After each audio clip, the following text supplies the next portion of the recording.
is Linda Smith with the Parent Center, and I'm a parent consultant here. Welcome to the webinar. We have Carol Ruddell here today with Workability Utah.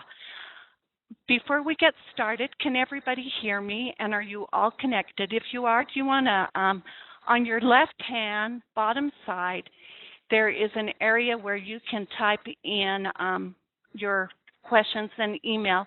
If you want to type in Y for yes, if you can hear me real quickly, so I make sure you're all there.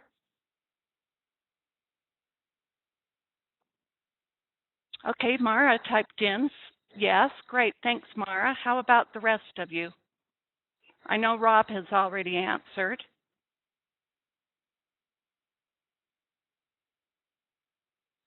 Okay, I'm going to go ahead. Oh, good, we heard from Constance. Okay, I'm going to go ahead. The first thing I want to talk about real quickly is this is our first webinar, and it's on transition. We will have 3 webinars, and hopefully all of you have received emails about the transition to adult life webinars. If not, you can get on our Utah Parent Center website to check on the webinars.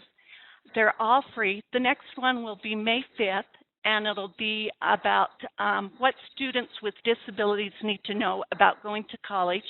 And that'll be Stephen Lewis from Salt Lake Community College Disability Resource Center. Following that one, webinar 3 will be what parents and you should know about transition on May 19th. And that'll be Susan Loving from the Utah State Office of Education, who's a transition specialist, and she will discuss what students need to know about transition.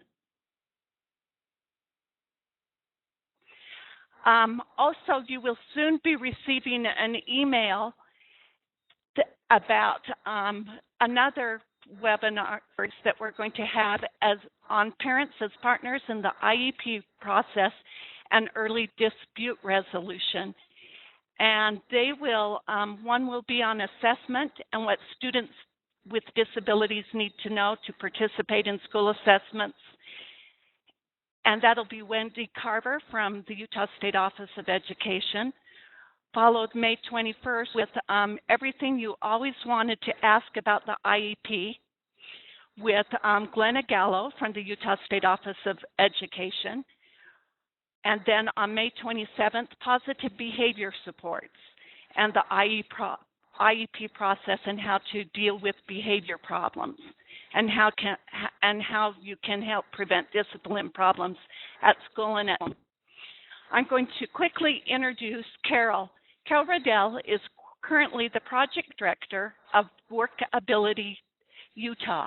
Workability Utah is a Medicaid infrastructure grant from the Centers for Medicare and Medicaid Services. The goal of the project is to create a comprehensive system of work incentives and supports that will increase employment for individuals with significant disabilities. The project is created as a comprehensive consumer responsive system of work supports that will increase employment outcomes for individuals with disabilities in Utah. The Utah Department of Health Division of Healthcare Financing is the recipient of this grant. It works with the Utah Department of Health and also collaborates with the Utah State Office of Rehabilitation, the Department of Workforce Services, the State Office of Education, and the Division of Services for People with Disabilities on Employment. Prior to joining Workability Utah in October 2005, Carol was the teacher for 22 years, working primarily with the deaf and blind students in 3 states.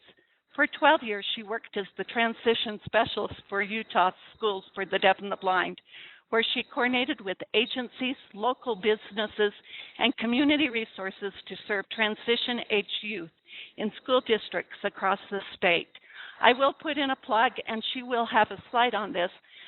All of you should take time to go to Workability Utah website, which is www.workabilityutah.org. They have several different links, including Going to Work, which is information and support about going to work, Hiring Your Workforce, which talks about the Americans with Disabilities Act and employment, healthcare and medical assistance, Social Security and work incentive, and then transition. It's an excellent website, and I must admit that I go to it almost daily and use the resources and the links. It's an excellent resource that all of us need to be aware of when accessing services for our students who are in transition and those individuals that are now accessing adult services. I'm going to turn the time over to Carol now to go through her presentation. You are welcome to, at the end of this period, you're welcome to ask your questions, and there will be a question and answer period. Also, at the end of this presentation, there will be an evaluation form that we hope you'll take time to fill out. I'll turn the time over now to Carol. Thanks, Linda. Appreciate that introduction. Just as an FYI, I'd love to say my website's all up and running and perfect, but I will say that if you go to the transition tab at the top, it isn't complete. We're still trying to finalize that. As you all are very aware, I'm sure, is that transition's a pretty complicated subject, and unfortunately, trying to get it all into one website has been quite a bit more challenging than we anticipated. Okay, at the bottom right of your screen, you see a check mark and an X. If you're a parent, would you give me a check mark right now?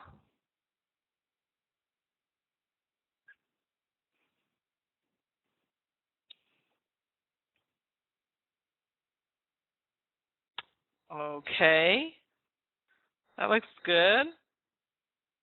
Now, how many folks are teachers, if you'd give me a check mark right now?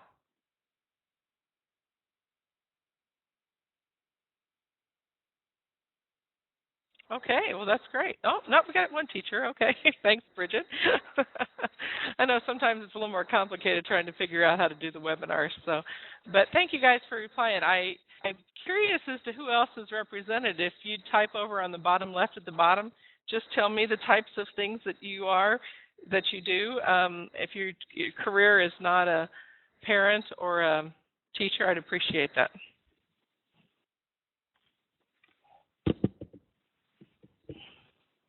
Parent advocate. Thanks, Constance.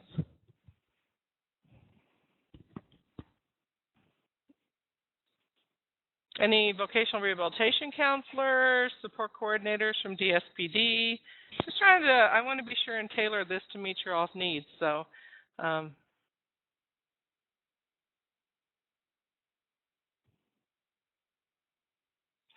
okay, well, I'm going to move forward then and just give you a little bit of, I have a lot of information, particular webinar, and I'm going to start out by saying that any of the brochures or programs and services that we do discuss today, just email me and I'll be happy to send them to you. Your other option, of course, is to contact that agency directly. They'll be happy to give you that information. Got a group of students with you, Bridget. That is great. Are they all high school students? Wow, fantastic. Do you mind telling me what high school you're at?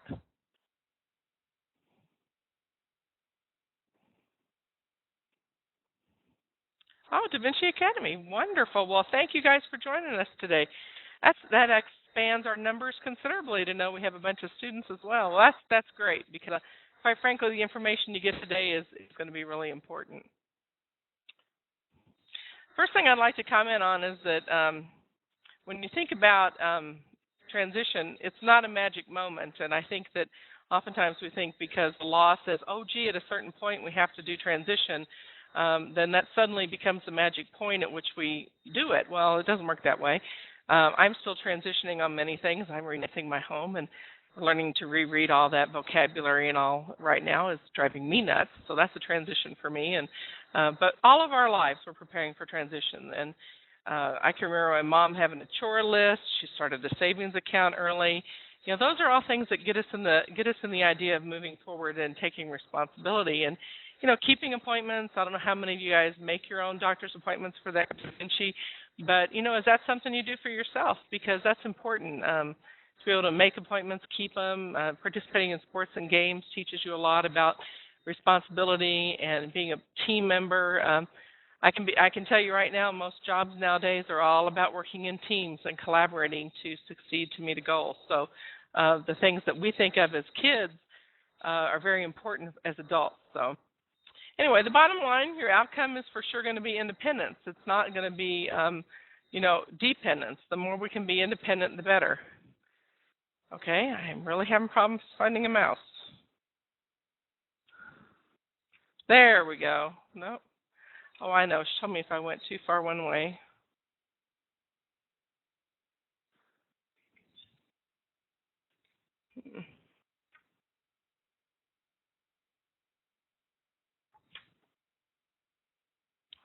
There we go. Sorry about that. A little technology deprived here. Okay, what I want to do is start out with a typical student, and I'm just going to call her Ashley. It's very difficult to generalize in one webinar across many disabilities. It's just impossible. But many of the services and programs that are out there are all levels of disability. Folks who have minimal needs, just need minor supports, versus folks who need more intensive needs. So I'm just going to talk about Ashley. She's the third child in the family. Dad's an electrician, works new construction, which is a good thing right now. It's the remodeling construction that's having a harder time. But Mom works stays at home and takes care of the family.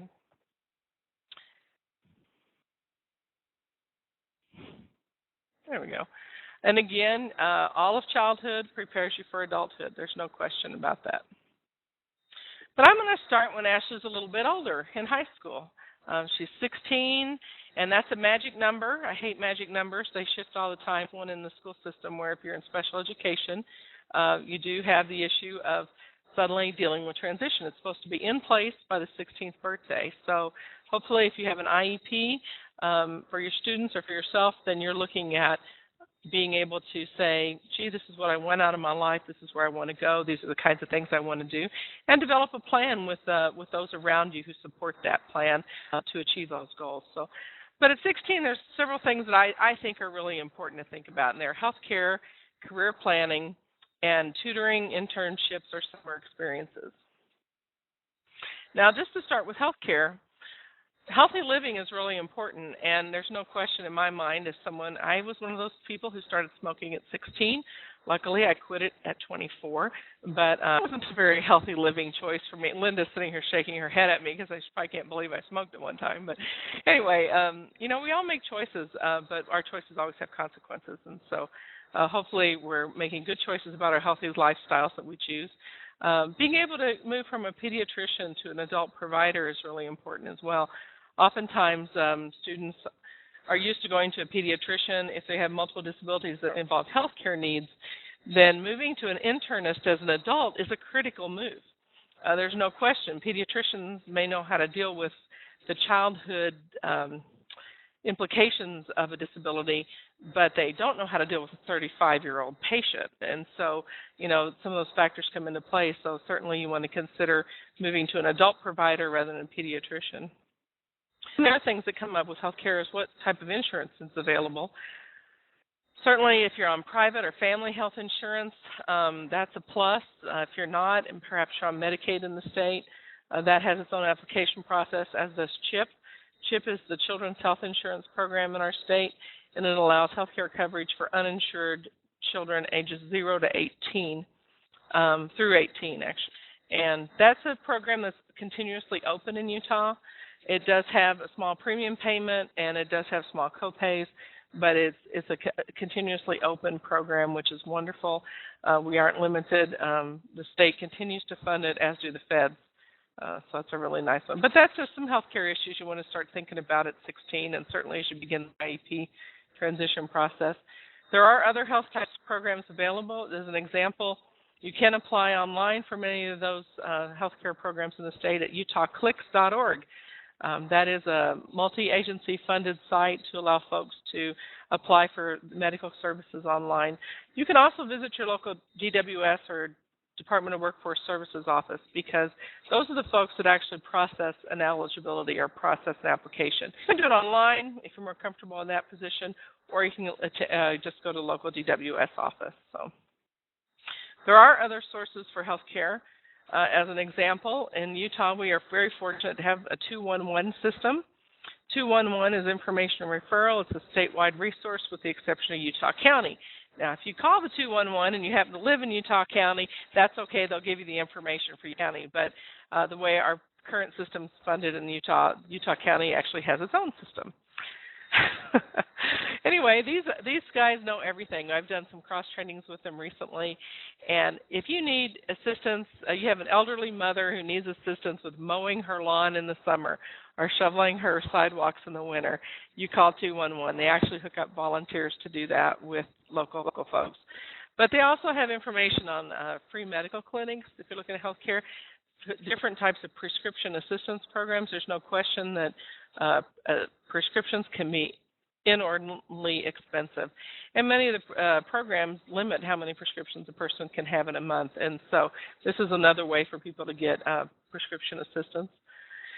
They also have information on personal care resources, disabilities, employment, housing, Section 8, everything you can imagine. If you have a question, you call 211. There's no other statewide resource like them, and they really do have it all. I used to use them on a regular basis, and I got kind of away from it. Now I'm back to, I call them when I don't have the answers anymore, even on healthcare stuff. So it's just a great resource at 211. Now, when you talk about career planning and thinking ahead, we do have the State Office of Rehabilitation, and one of their divisions is vocational rehabilitation. They offer a variety of services, beginning at age 16. Now, I put on here specifically participation in the IEP as one of their options. But they do offer counseling services. They offer, assistance with assistive technology, training, education, job placement.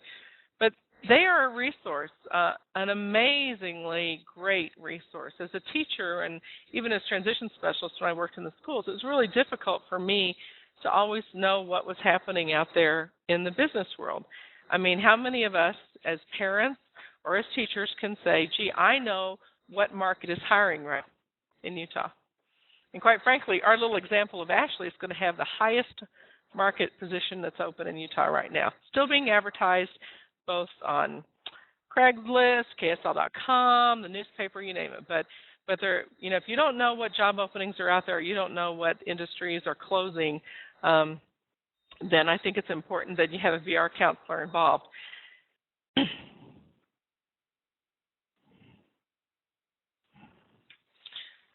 In terms of participation in the IEP, I keep waiting for my slides to go. They're a little slower than I am. I just tend to ramble, so I apologize for that. But when you look at them participating in an IEP, they're going to bring a lot of information.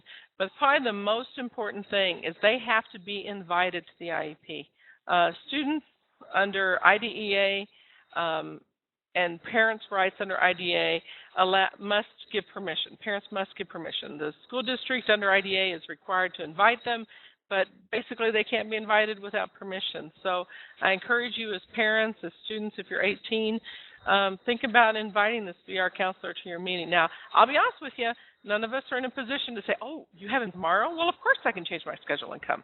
We know that's not realistic, so the more notice you can give them about an upcoming meeting, the better.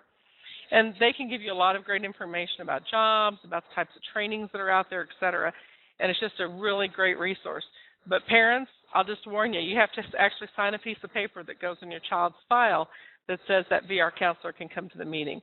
That's just one resource as an adult talking about at this point. But there are other agencies. Anytime you want anyone at an IEP meeting, you do have to give written permission. Okay, summer training, internships, tutoring. Believe it or not, our Department of Workforce Services has programs for summer internships for students. And oftentimes we forget that. Now, I can almost hear you all asking, although I don't see any asking in the little chat section at the bottom, but do they take all students with all disabilities? I would love to say yes. I don't know how much they've been tried, to be honest with you. Too often we think it's too hard for kids to have jobs, when in reality a summer internship, a summer WIA, Workforce Investment Act program, is excellent opportunities for students to get some job experience this summer. What is really happening in a workplace? You know, what gets people fired from jobs is not their ability to type 60 words a minute or not. What gets them fired in a job is their ability to get along with their coworkers and work as a team, and understanding the culture of that workplace is so critically important.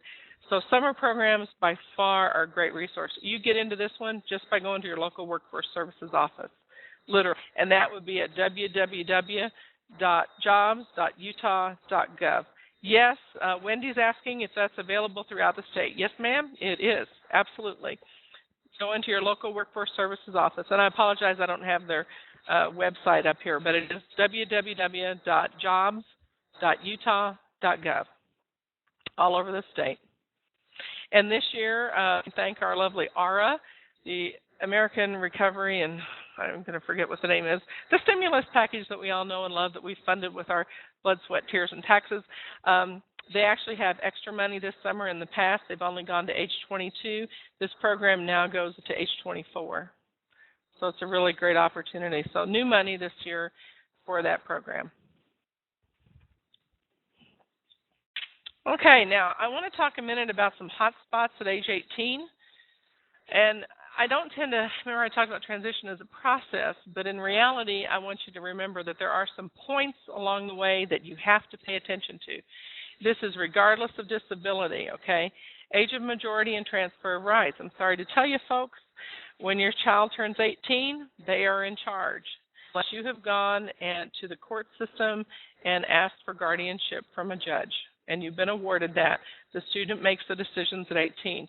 Now, as a former teacher, I can tell you that the parents didn't like when one of their children were hanging out with a crowd that was not exactly the best models and friends, and basically the parents didn't have guardianship and not control what that child did, and quite frankly that child got in trouble and actually landed in juvenile in one of our lovely juvenile services. So that's something to think about. It, like I said, it doesn't happen at age 18. I mean, it doesn't happen at a point for transition. It's all along the way. So, but you will be asked in an IEP meeting or before to actually sign a transfer of rights paper at age of majority, so that at age 18, you're an adult in the eyes of the law.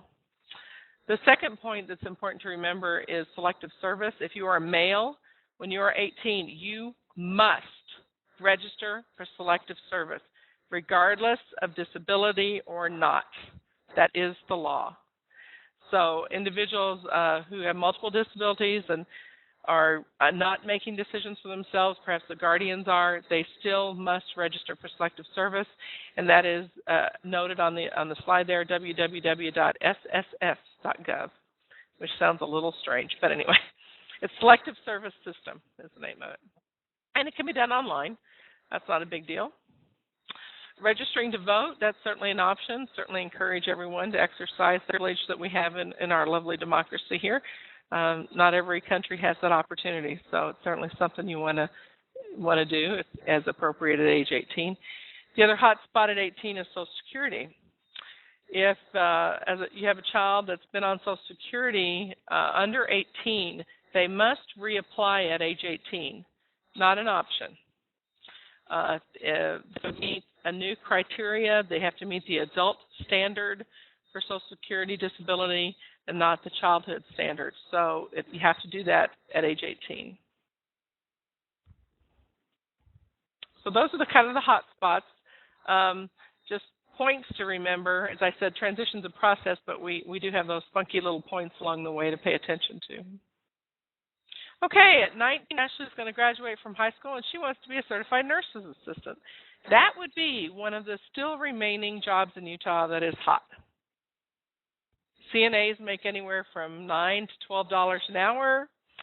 It's not an extensive training program. It's usually a couple of months, but it's a great entry-level job to then seek more training because, quite frankly, some of our major hospitals in the area, as an example, include job advancement and career mobility within their hiring practices. So they may actually pay for someone to go become a licensed practical nurse while they're working as a CNA, or even pay for someone to become an RN. So looking for career mobility is important. And depending on your company, a certified nursing assistant may be where you start and maybe where you stay, and so be it. But the reality is most jobs do require some kind of training, and we're going to talk about that training. That's the very first one you'll notice I've got here. Career training, fun. Got to have fun. Applying to college if that's appropriate, college disability services, financial assistance, Social Security, daily living, Medicaid. We'll talk a little bit about all of those.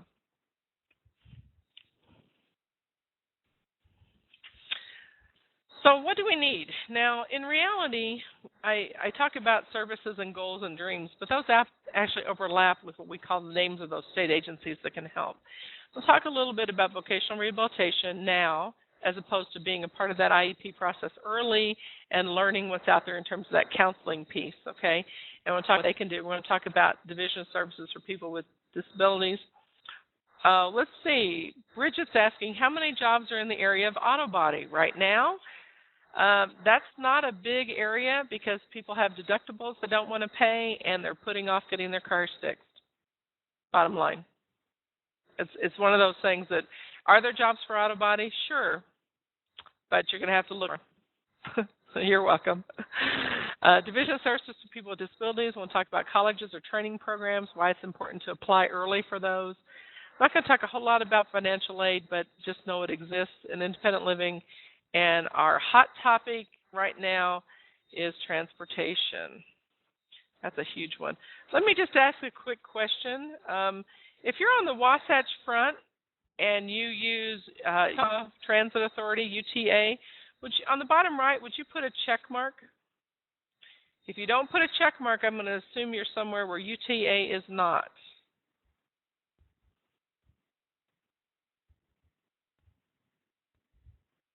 Okay, 4, 5, 6. So maybe about half of y'all are in UTA. Well, that's a hot one right now. When I get to transportation, I'll explain a little more. But okay, so we're back to vocational rehabilitation. One of the reasons it was important to include them early in the IEP process is because you want to look at what kind of training and education they may be able to assist and pay for. Bridget asked about zoology, daycare, taxidermy, and engineering. Wow, I think your students have a variety of interests there. That is cool. Daycare is still big. I do not know about zoology, taxidermy,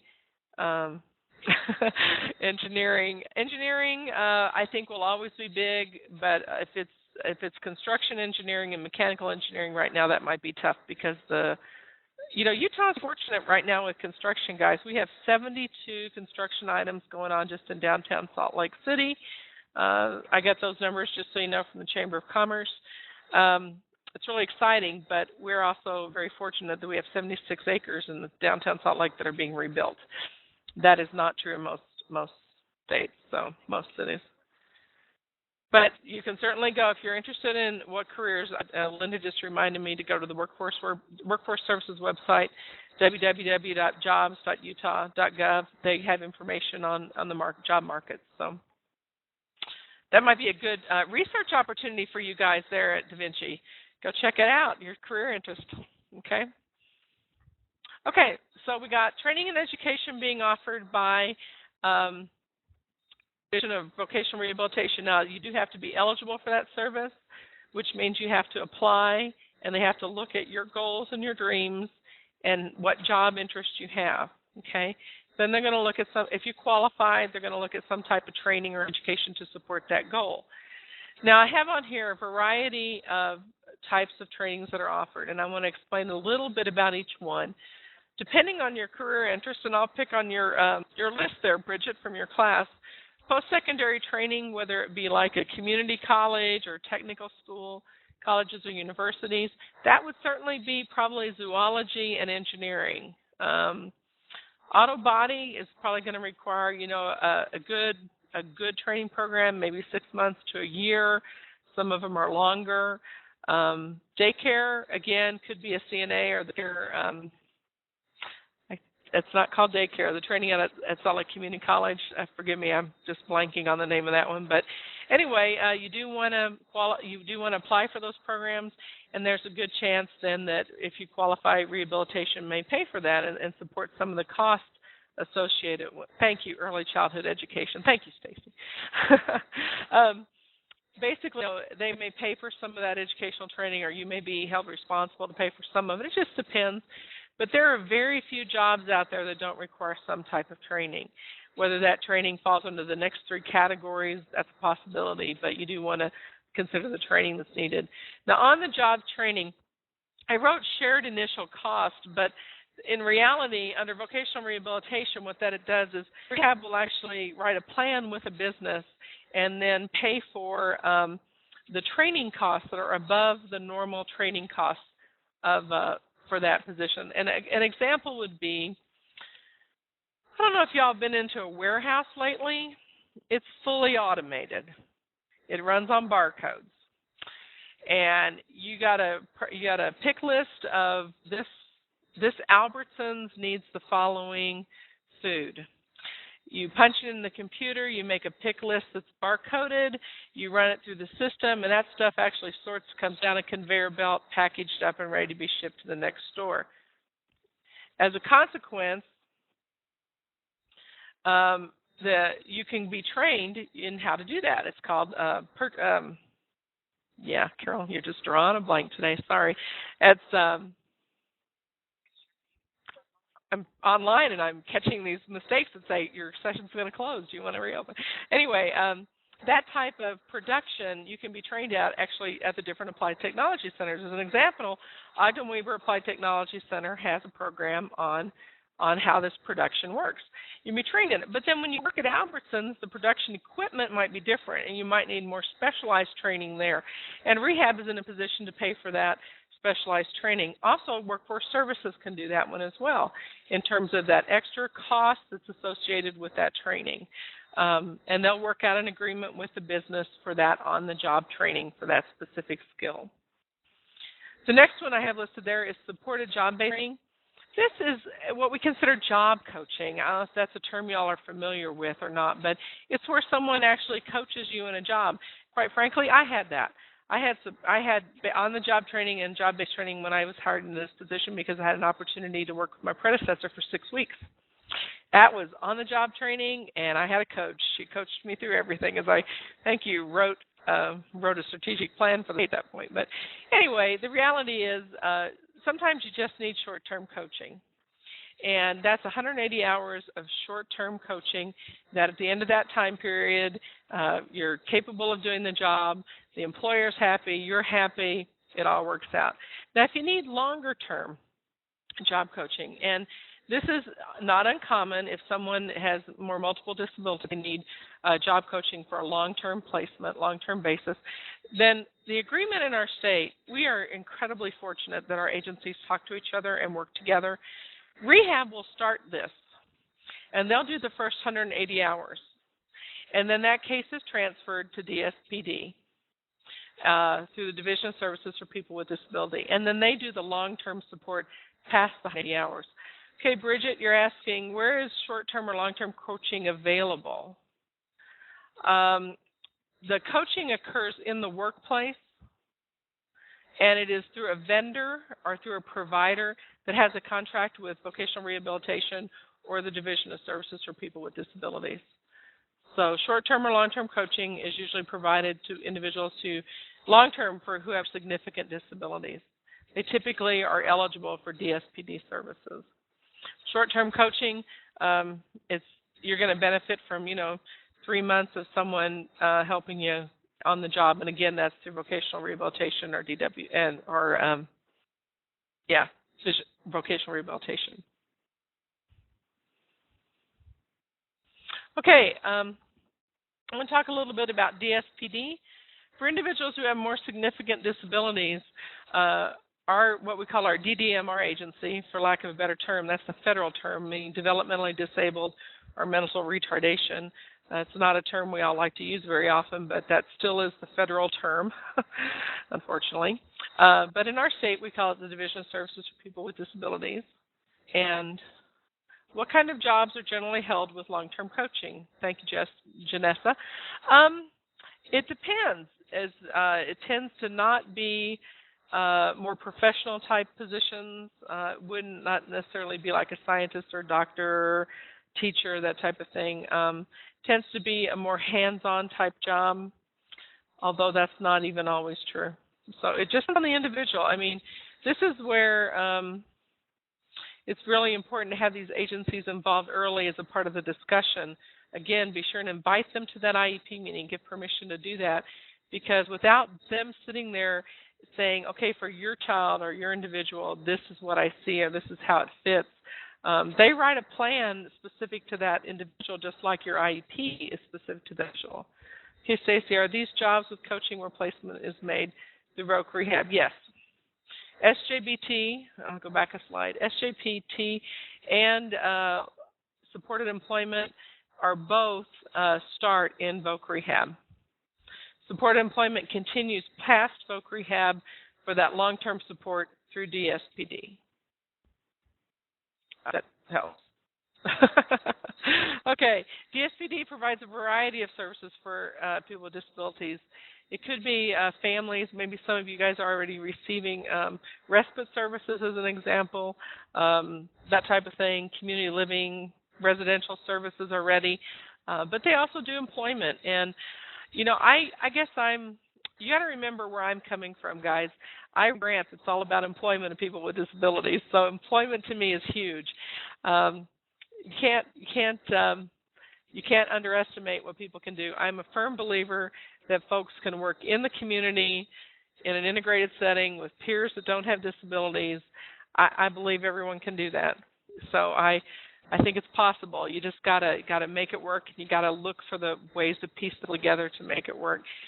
Linda just reminded me that this isn't just for maybe developmental disabilities, but it does include folks who have traumatic brain injury. These are waivers. If you've heard Fund the Waiting List or all the waivers at the Division of Services for People with Disabilities, this is how these are funded. They're a Medicaid match. They begin with state dollars up front that are matched and pull down federal dollars. In the past, it's been about a 29-cent, 71-cent match, meaning Utah puts up 29 and the feds kick in 71. That match is going to, I think it's going to be 82 and 18 with the new stimulus package. So it's amazing what that's going to be, but I don't know if it's fortunate or unfortunate. Some states don't get that much of a match. We're fortunate in Utah that we do, so it's a pretty big match. So anyway, all these services are offered through DSPD. I encourage you to go to their website, which is there at the bottom, www.dspd.utah.gov. A lot of great services listed on there. Great folks over there. The housing specialist is a friend of mine. The support employment specialist is a friend of mine. We all work together so closely, and you couldn't ask for better people. Same with vocational rehabilitation, just good folks to work with.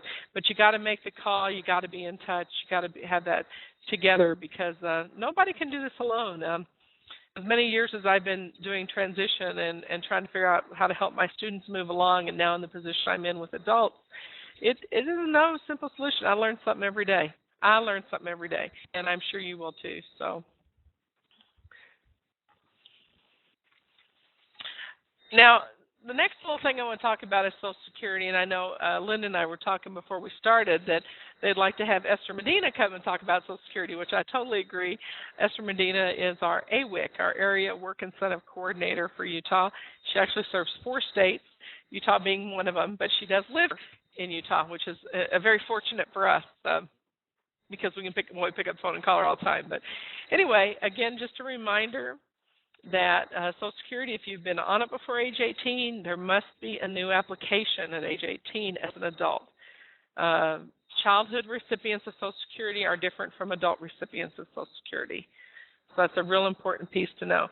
Now, I'm not going to go into a great detail here. I will tell you that everybody's Social Security is different. If you have a work history, it is different from if you do not have a work history. And as a consequence, it's really easy to sit in a meeting and turn to the gal next to you and start having a conversation about, well, I get this for Social Security, and I didn't know I could do this, and well, I get this.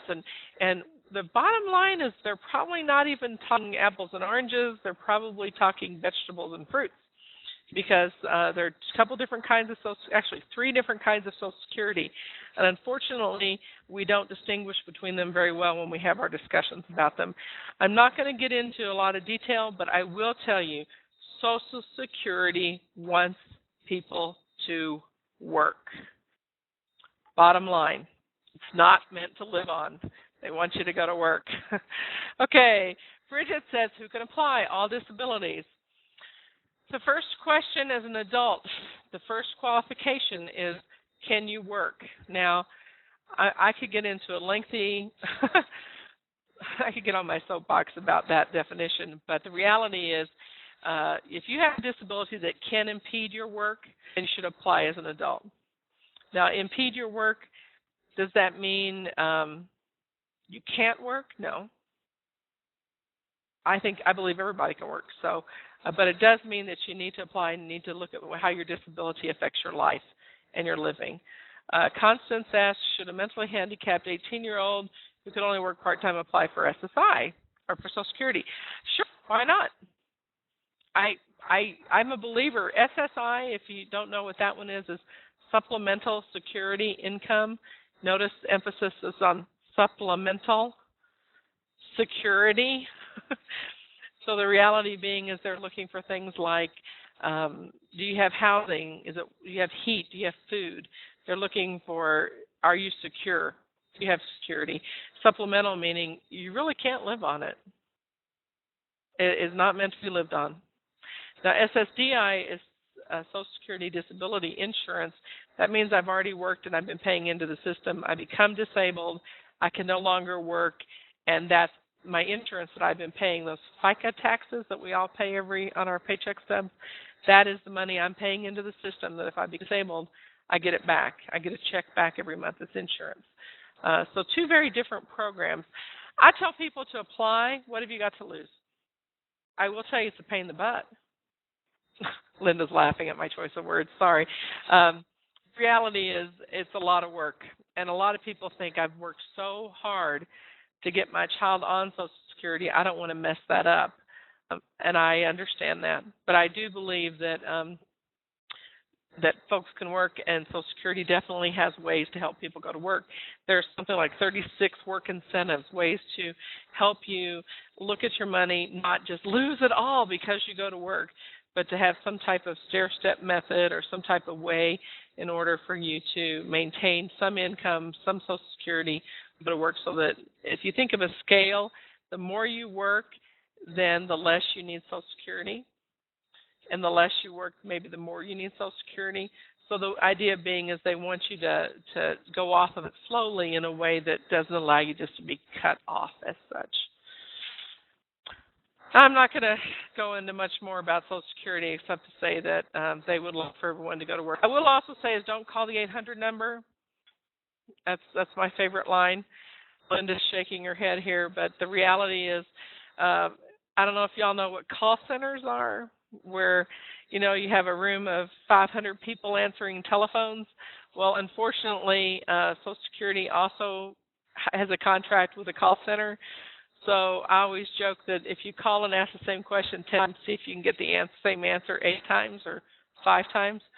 I strongly encourage people to go in person to the office. If you don't have an office in your town, Social Security does make the rounds, or you can go around and find the office. But I encourage people to go in person for Social Security. The website's really helpful too. So I think you can find a lot of things on it as well. Next thing I was talking about was independent living for Ashley. This is just one brochure from the Utah Independent Living Center, which is actually in the Salt Lake area.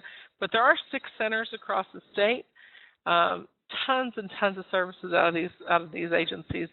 They're all about people being as independent as possible, whether that means recreation activities, or it means help with learning how to cook or manage your finances, or having friends, peer supports.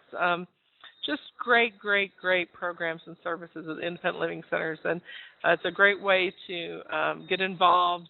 I have to laugh. They're always doing something. Always, whether they're going on hikes, they're all going up to the National Ability Center to go skiing, or they're going to go rock climbing, or just the recreation opportunities are amazing. And you just need to go and apply and get involved, because that's all there is to it for that one. But they do offer classes, offer a variety of things to have folks be independent. I'm looking at my time, and I don't want to mess up and go too long today. Transportation, about 6 or 7 of you guys said you're on the Wasatch Front. I encourage you to use travelwise.utah.gov. This is a new website by the Utah Department of Transportation in an effort to look at all means of transportation. When I used to work at the Schools for Deaf and Blind, I worked the whole state, and I was always so impressed in the rural areas and Wasatch Front, away from UTA, how creative people are about transportation. They're not limited by, well, that bus route doesn't go there, as we are on the Wasatch Front. So you just got to think out of the box. Transportation, when you ask people why they don't work, if they have disabilities, transportation is one of the most important reasons. So the sooner you can be creative, the better. Give an example of a young lady who works in St. George, has disabilities, will never have a driver's license. She'll not be able to do that, but she works. Oh, you ride horses? Where are you at, Rob? That's a great idea. As long as you clean up after them if you're in town. Oh, Henryville, yeah. Cool. Well, this young lady, believe it or not, has a four-wheel. And she appealed to the city of St. George, who didn't allow four-wheelers on sidewalks or streets, because that's an ordinance, right? She appealed to use a certain route, certain times of the day, to be allowed to use her four-wheeler to travel to work. And the city council supported her. On a case-by-case basis, they'll do it. But she doesn't just run all over town with it.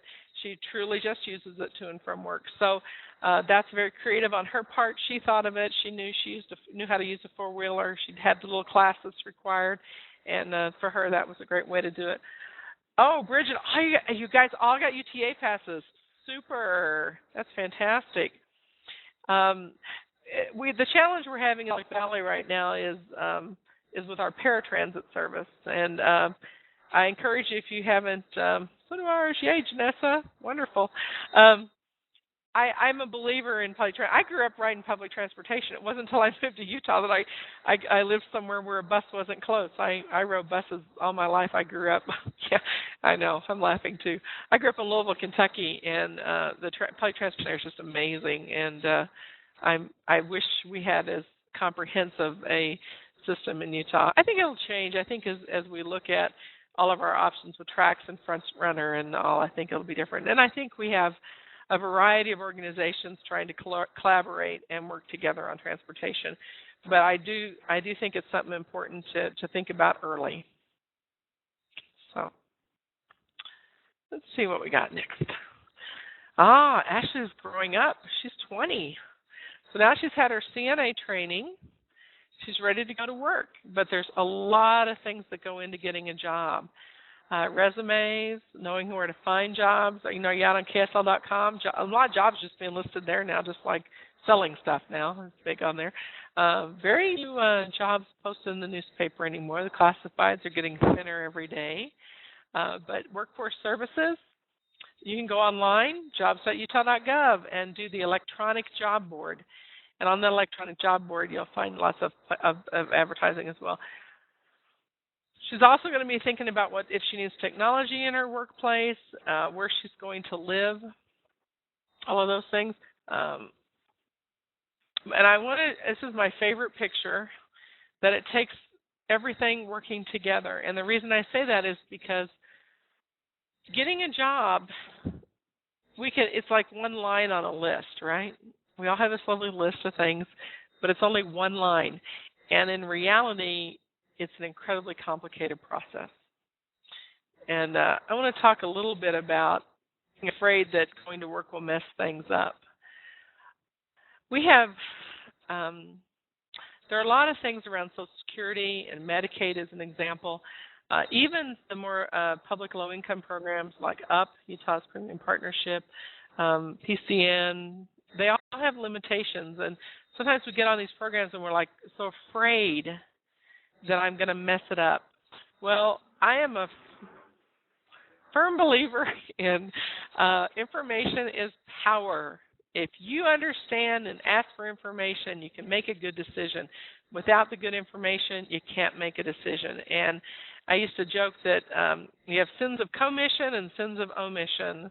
If you don't ask and you don't choose to do anything, you've made a choice. So doing nothing is a choice.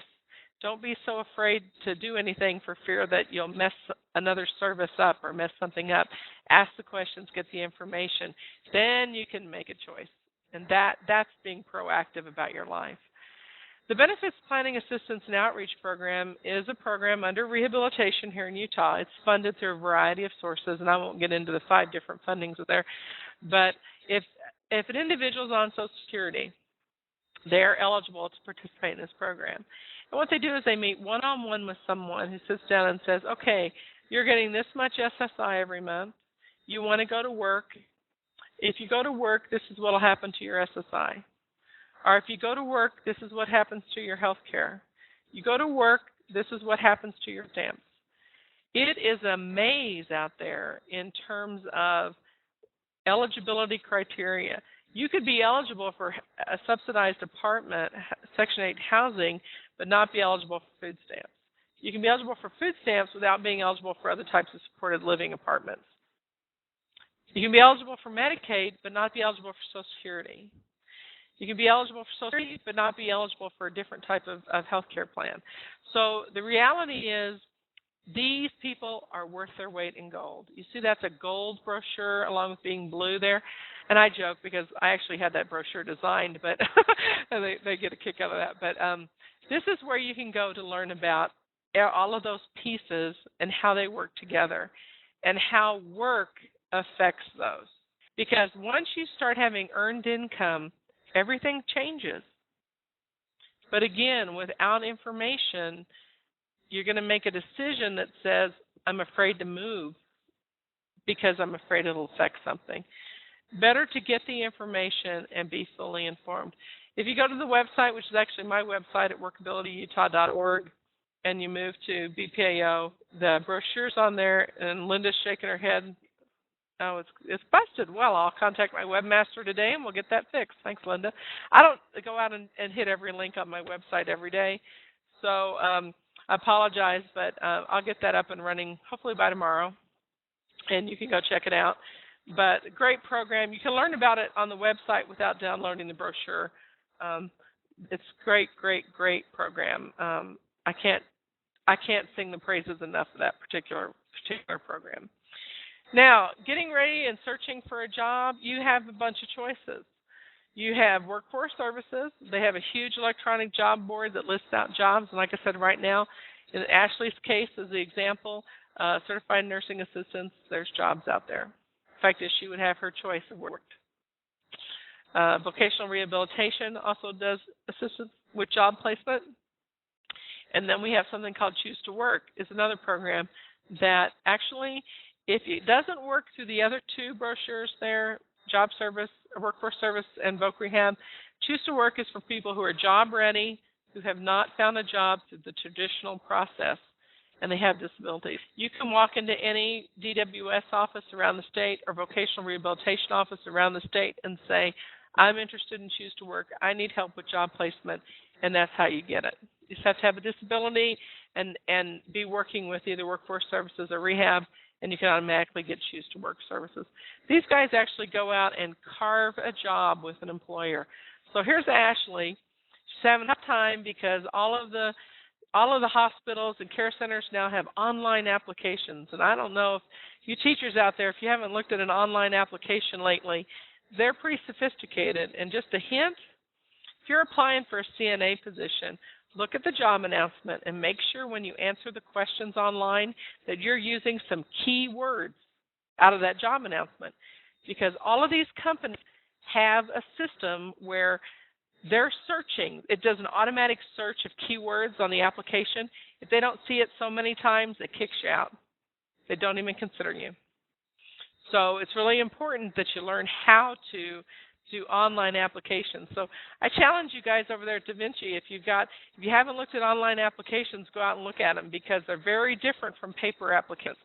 And again, it's one thing for somebody to pick up a piece of paper and say, oh man, Ashley's doing so much, she's got some great things going, look at the classes she's taken. It doesn't work that way. The computer sorts it based on keywords. And most of us don't even know that, but actually the state DHRM works the same way. You can sort it as an employer. I can sort some keywords, so it's really important to know how to do that differently. It's different than an online paper application. But the Choose to Work folks will go out and say, here's Ashley. She's got all these skills. She lives in this area. She's got access to this transportation. So we need to make sure that she's on a bus route to get down to the IMC, for example, here in the Salt Lake Valley, and she can turn around and they'll get to work with that employer and say, I've got a good applicant, strong skills, this experience, can we carve out a job? And they'll literally work and carve out a job and a position in a certain place. So it's a great service that's available, and again, through rehab or through workforce services, either one. Now, speaking of health care, one of the things to consider is what happens to Medicaid, if you're on Medicaid, or what happens to your family's health insurance. We're very fortunate in the state of Utah that many health insurance plans will carry children forever. They're not required by law to do that, but they often do. Sometimes it's just at age 26. Sometimes it's just while they're in school. But it's important as a family that you begin to look at your own health insurance coverage you currently have and how it's going to apply to your child as they age. If they're on Medicaid, we do have something called the Medicaid Work Incentive. As we all know, Medicaid and Social Security say, gee, you can only earn so much money. So Medicaid actually allows people to pay a premium, just like we all pay a premium for our health insurance. They can pay a premium and keep their Medicaid. So that's always an option. As long as the REIT's working, then you can keep your Medicaid and just start paying a premium. The other one is UP, Utah's Premium Partnership. This is a program that's just for low-income folks. It has absolutely nothing to do with disabilities, and it's strictly for folks who are unable to make that premium payment through their employer. Because we know health care can be incredibly expensive. I know people that for a family of 4 are paying, $700, $800 for their health care insurance, so that can become prohibitive if you're with a disability and maybe have a entry-level wage job. It's impossible to make that premium payment. The Utah's Premium Partnership will actually make a contribution toward that premium cost so that you have health care coverage. So it's a great program. Again, it has absolutely nothing to do with having a disability. It has everything to do with being low income and meeting an income criteria. Either of these programs can be accessed, again, by just going to the local workforce services office. That's where eligibility for both of these programs is. So.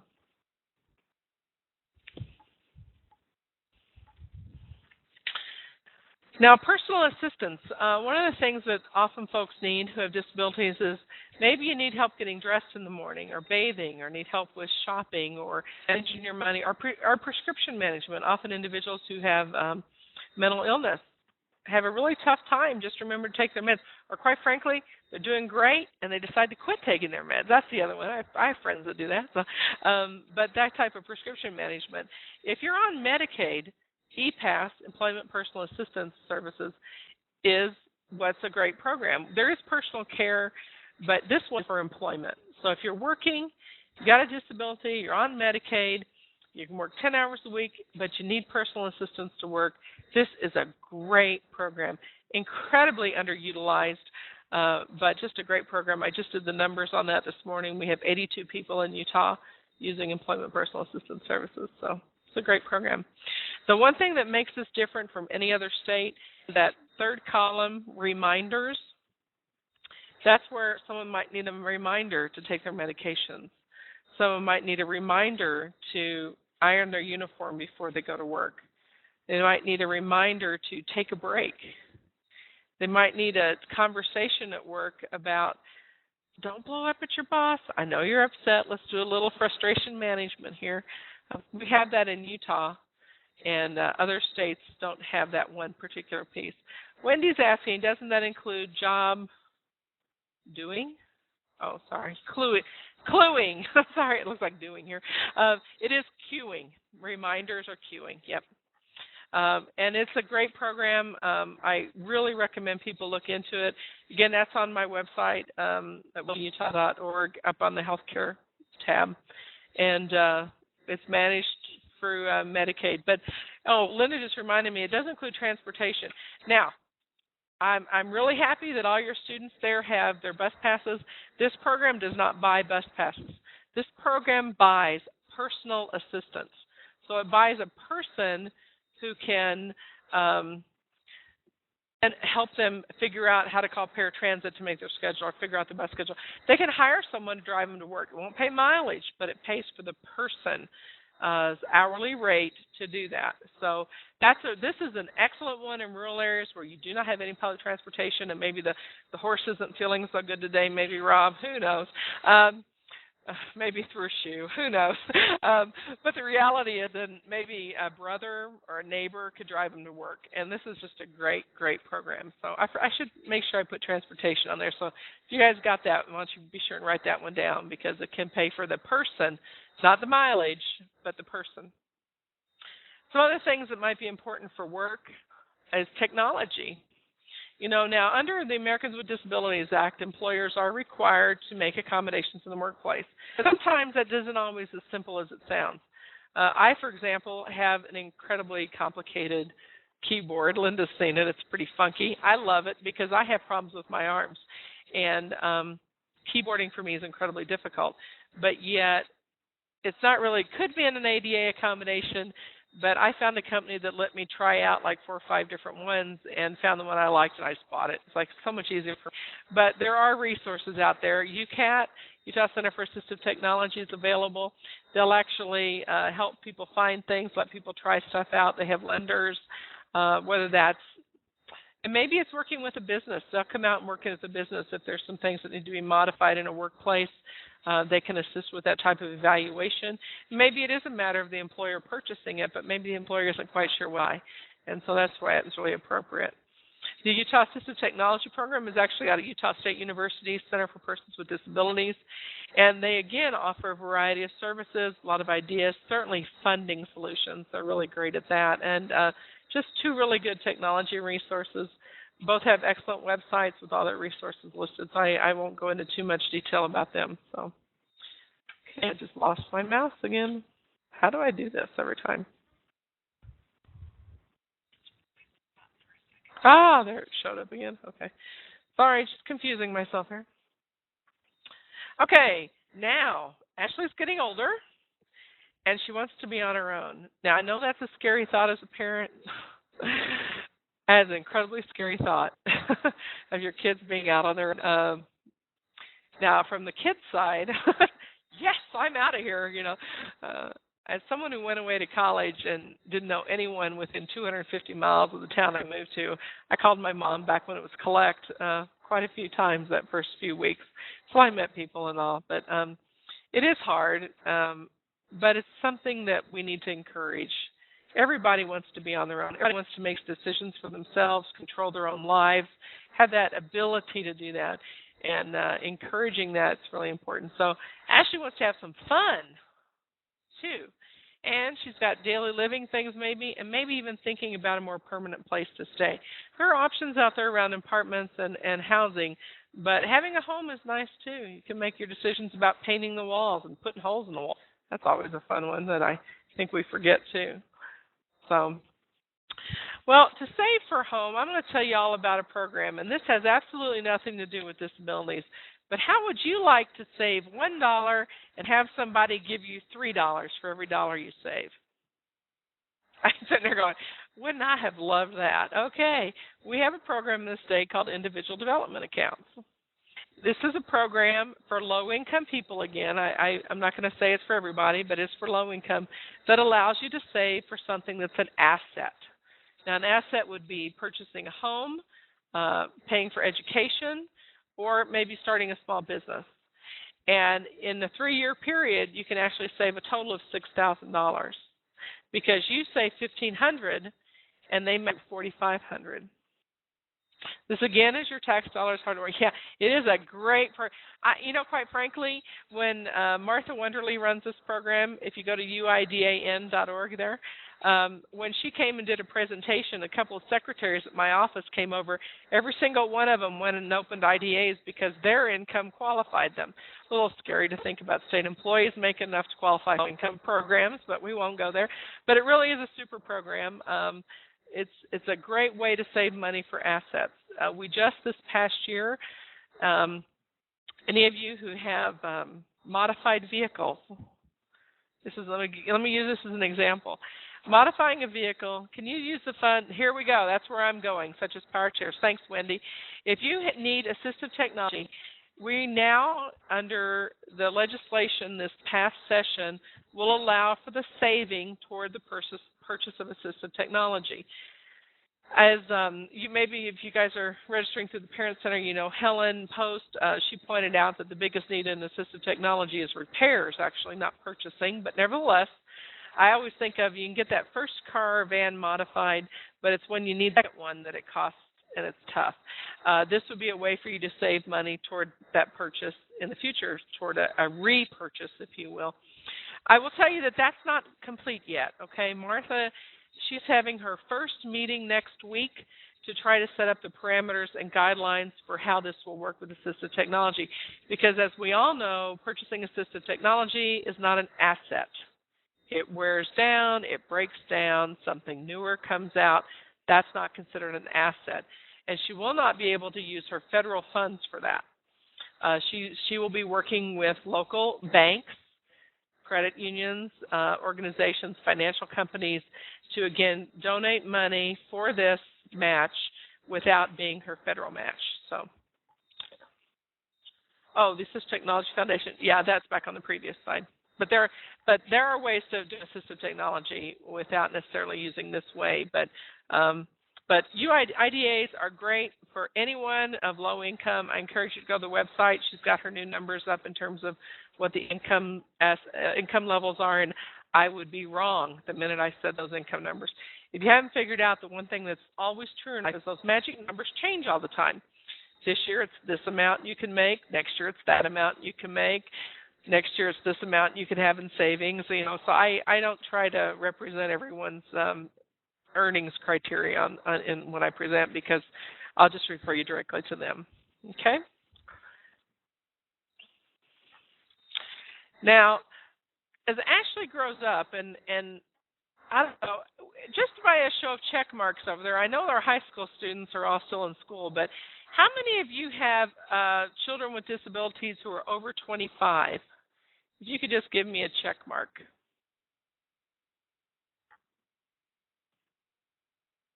Everybody's under 25. Okay, well, thank you. You've got somebody over 25. Oh, Bridget does too. Okay. Something to remember is kids grow up. And their needs and their dreams and their ability to care for themselves, it all changes. It all changes. I look at my mother, quite frankly, who's caring for my grandmother, who's now 92. And my grandmother's needs have changed over time. My mother's own needs have changed over time. And did y'all know that something like at age 65, by age 70, 85% of the population has a disability? I mean, it's incredible. And we just don't think often. We always think of cute little children having disabilities, when in reality, we all will probably be facing a disability in our lifetime. So I think it's important to remember that some of these services or programs I've talked about will change over time. And you may not be eligible now, but you may. Yes, that's why you creak when you get up in the morning, Wendy.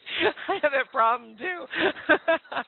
I have to walk at least to the other room before I start moving all the joints. But I do think we need to realize that our needs will change, our children's needs will change, and you need to keep asking questions. You need to keep finding more information.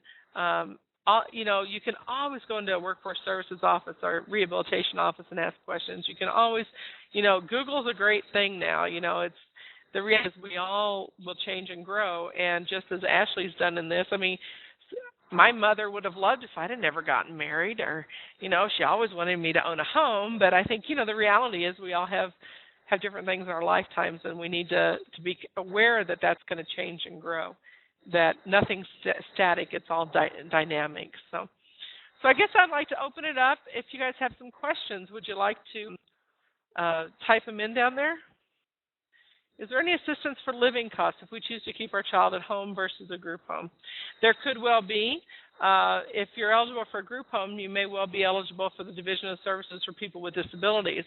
If that's the case, then there is programs and services that are available for assistance at home. They have programs for even like shopping and housekeeping services, home care type services as well.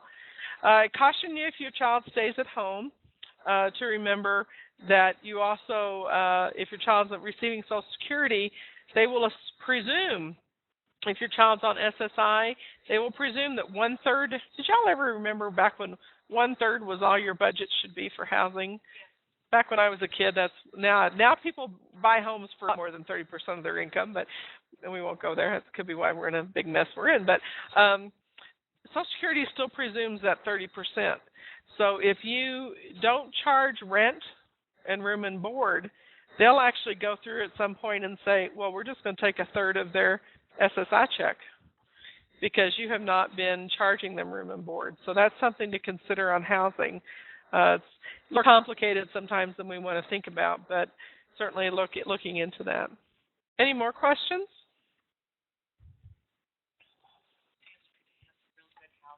Yeah, the housing person is Chris at DSPD, and she's absolutely great. It's on their website. That's right. And that would be dsbd.utah.gov. And the DD Council, the Utah Developmental Disabilities Council, has a great website for housing as well. They have a great booklet on home housing.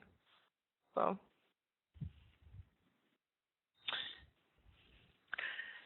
Well, what I did was on the next slide, you've got my contact information. I'm going to make a couple offers here. Any of those brochures that you see there that you like hard copies of, I would be happy to mail those to you. You just need to drop me an email. I'd appreciate, rather than a letter, asking for those brochures would be great. Happy to provide those to you. Also, the next few slides are all the resources that I've talked about and how to reach them. Both with the name of the program, the phone numbers, as well as the websites. For jobs from Workforce Services, other job listing, especially for people with disabilities, I'll give you a hint. You ready? Everybody got your pencil ready? Since I'll type it down here in the comments myself. If you go to jobs.utah.gov, then go to electronic job board, then under keyword search, type PWD.net. That will give you a job listing of all employers who are a part of a network that we manage for hiring people with disabilities. Now, right now, I will tell you that we only have about 150 jobs posted. At one time, we had 600 jobs posted on any given day, 800 jobs posted on any given day.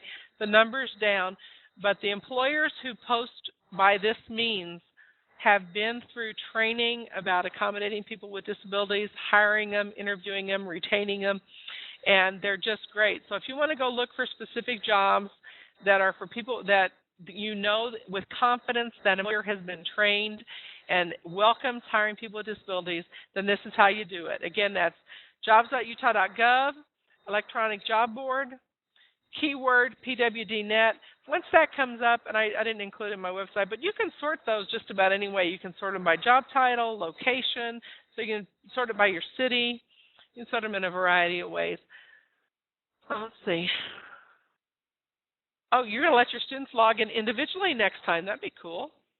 That'd be great. How many students did you have, Bridget? Wow, great. Okay, because we're as most of us do, we try to keep track of how many people we have at all these.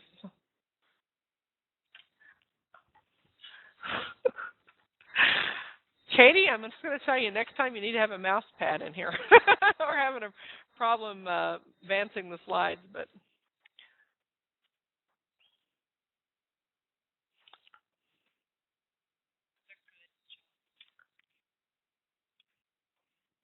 Oh, yeah. Yes. Yep. Another place to go is ONET. And ONET will give you a lot of good information about the types of jobs that are out there. Another one to explore is, sorry, I moved the, there we go, is JAN, Job Accommodation Network, has information. Okay. That'll have information on the types of accommodations in the job, the type of things that employers have to do to accommodate someone, and that's a great website.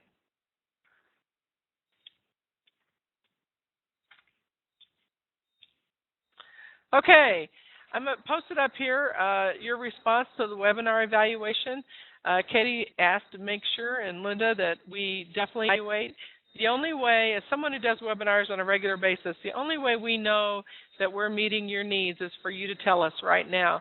So please go ahead and fill that out and take a few moments to evaluate. If you have any questions, feel free to email me, and be happy to help in any way I can, and I'll turn the time back over to Linda. Thank you all. I want to thank all of you for participating in this webinar, and I'll tell you that it's going to be archived on our website, so you will be able to access it or tell friends about this webinar if they want to watch it later on. And so I'll turn the time over to you to do your evaluation, and thank you for participating.